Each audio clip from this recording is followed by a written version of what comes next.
This morning, we put out the call to 9 News viewers. Give us your best question for the president. And boy, did people respond. We received nearly 200 questions on Facebook and via email. We heard from a high schooler worried about cuts to Pell Grants and how it would affect her chance for a college education.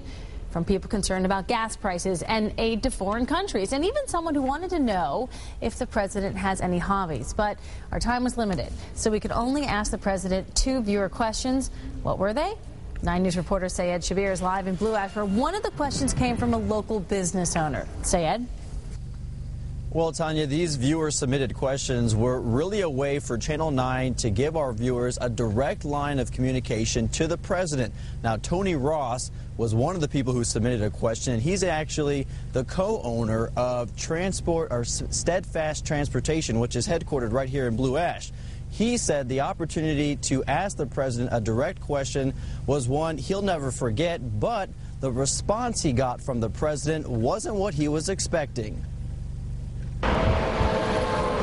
It's been a bumpy road for transportation consultants Tony and Tammy Ross. In 2009, they started their own business and brought on 5 new employees. But the recent spike in healthcare costs have kept them from expanding. This year, after Obamacare came into effect, we're facing a 40% increase, which makes it very tough to sustain any growth or create any jobs. The sudden increase not only hurt their business, but their confidence in the president. Felt lied to, the fact that he told us that our health care costs would go down when in fact they went up 40%. So we took the Rosses' question to the White House. Good evening. Tri-Staters speak up about the economy, the budget, and their concerns for the future. And tonight, the President of the United States is listening. It's definitely a great opportunity to directly speak with the president. I feel it's a question that needs to be answered. So how are the Rosses supposed to expand their business when healthcare costs continue to rise? First of all, he may not be aware that he is right now going to be eligible for tax credits for the premiums that he's paying on his employees.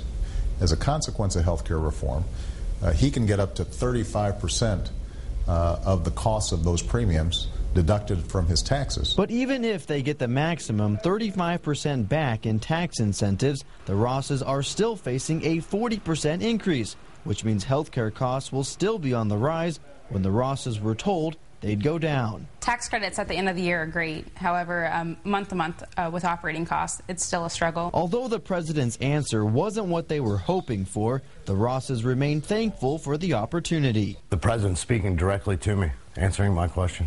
It was pretty cool. Got chills.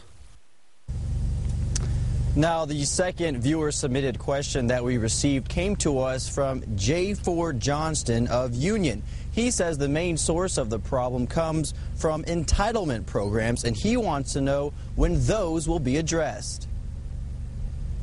The conversations have already begun, the key on both Social Security as well as Medicare is making sure that we do changes that strengthen the system, that make sure that the same amount of money going out is the same amount of money coming in. And it's going to require a whole range of different ideas.